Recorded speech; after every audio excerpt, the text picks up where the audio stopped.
گوجری زبان میں اپڈیٹ سنیے۔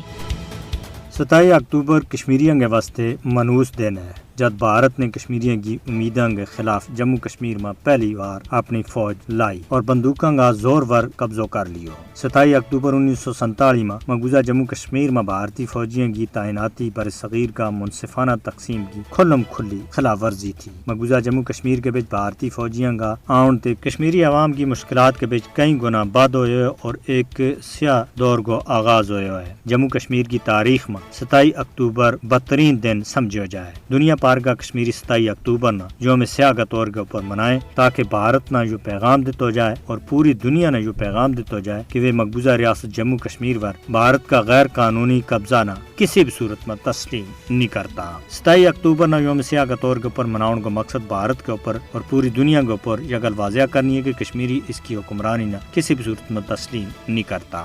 27 اکتوبر نہ یوم سیاہ کے طور کے اوپر مناؤں کا مقصد دنیا نہ کشمیر کا حوالہ دے، اس کا وعدہ کی یاد دہانی کرانی ہے۔ اقوام متحدہ کی قرارداد کشمیریاں نہ صاحب رائے کے ذریعے اپنا مستقبل کو فیصلہ کرنے کو حق دیں۔ ہندوتوا نظریہ کی حامل بی جے پی کی زیر قیادت بھارت نے کشمیریوں کا تمام حقوق خاص کے رکھا ہوا ہے۔ کشمیریوں کا حق خود ارادیت بھارت کو لگاتار انکار دنیا کے واسطے ایک بہت بڑا چیلنج بن گیا ہے۔ پراعظم کشمیری اپنا حق خود ارادیت کا حصول کے واسطے دنیا کی حمایت کا مستحق پہ ہیں اور انتظار بھی کر رہی ہیں۔